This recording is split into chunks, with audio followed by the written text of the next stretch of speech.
بسم الله الرحمن الرحيم.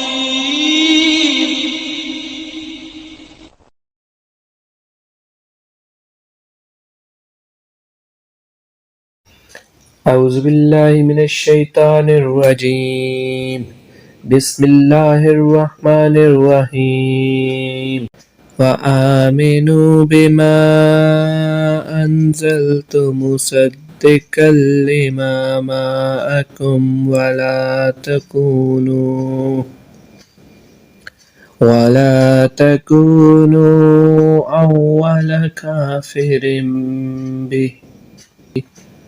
ولا تشتروا بآياتي ثمنا قليلا وإياي فاتقون۔ ترجمہ: اور ایمان لاؤ اس کتاب پر جو میں نے اتاری ہے اور تمہارے پاس موجود کتاب کی تصدیق کرنے والی ہے، اور سب سے پہلے اس کا انکار کرنے والے نہ بنو، اور میری آیتوں کے بدلے تھوڑی قیمت نہ وصول کرو، اور مجھ سے ڈرو۔ وَآمِنُوا بِمَا أَنزَلْتُ، اور اس پر ایمان لاؤ جسے میں نے نازل کیا، یعنی اے بنی اسرائیل کے علماء، اس کتاب پر ایمان لاؤ جو میں نے اپنے حبیب اکرم صلی اللہ علیہ وسلم پر نازل کی ہے۔ وہ تمہارے پاس موجود کتاب تورات اور انجیل کی تصدیق کرتا ہے، اور تم اہل کتابوں میں قرآن مجید اور میرے حبیب صلی اللہ علیہ وسلم کے سب سے اول منکر نہ بنو، ورنہ جو لوگ تمہارے پیچھے لگ کے کفر اختیار کریں گے تو ان کا وبال بھی تم پر ہوگا۔ یاد رہے کہ نیکی اور بدی کے ہر کام میں یہی اصول نافذ ہے کہ اس کے ابتدا کرنے والے کو پیروی کرنے والوں کے عمل کا ثواب یا عذاب بھی ملے گا۔ حضرت جریر بن عبداللہ رضی اللہ تعالی عنہ سے روایت ہے کہ حضور اقدس صلی اللہ علیہ وسلم نے ارشاد فرمایا، جس نے اسلام میں کوئی اچھا طریقہ ایجاد کیا تو اس کے لیے اس طریقے کے ایجاد کرنے کا ثواب ہوگا، اور اس کے بعد جو لوگ اس طریقے پر عمل کریں گے اس کا ثواب بھی اس ایجاد کرنے والے کو ملے گا، اور ان عمل کرنے والوں کا کہ اپنے ثواب میں کوئی کمی نہ ہوگی۔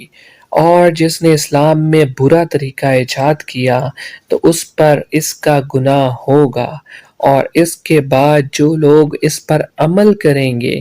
ان کا گناہ بھی اسے ہوگا، اور ان عمل کرنے والوں کے اپنے گناہ میں بھی کوئی کمی نہیں ہوگی۔ وَلَا تَشْتَرُوا بِآيَاتِي ثَمَنًا قَلِيلًا، اور میری آیتوں کے بدلے تھوڑی قیمت وصول نہ کرو۔ اس آیت میں دنیا کے حقیر اور ذلیل مال کے بدلے اللہ تعالیٰ کی آیات بیچنے سے منع کیا گیا ہے، اور یہاں ان آیات سے تورات و انجیل کا وہ آیت مراد ہے جس میں حضور پر نور صلی اللہ علیہ وسلم کے اوصاف اور علامات کا بیان ہے۔ قرآن پاک کی یہ آیت ان یہودیوں کے متعلق نازل ہوئی جنہیں اپنی قوم سے نذرانے اور وظائف ملتے تھے، اور انہیں ڈر تھا کہ اگر قوم کو معلوم ہو گیا کہ تورات میں محمد صلی اللہ علیہ وسلم کی یہ نشانیاں بیان کی گئی ہیں تو وہ ان سرداروں کو چھوڑ کر محمد صلی اللہ علیہ وسلم پر ایمان لے آئیں گے، اور یوں ان کے نذرانے بند ہو جائیں گے۔ اسی کو فرمایا جا رہا ہے کہ دنیا کے مال قلیل کے بدلے اللہ کی آیتیں مت بیچو۔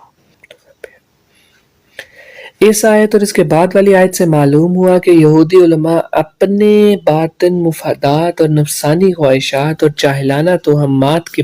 بنا پر اس کتاب میں موجود ان آیات کو چھپاتے تھے جن میں نبی پاک صلی اللہ علیہ وسلم کی عظمت اور شان کے اوصاف بیان کیے گئے تھے، اور اگر کبھی کوئی آیت بیان بھی کی تو اس میں اس کے ساتھ بعض باطن باتیں ملا کر بیان کرتے تھے، حالانکہ علماء کا منصب تو حق بات کا اعلان کرنا اور حق اور باطن کو جدا کرنا،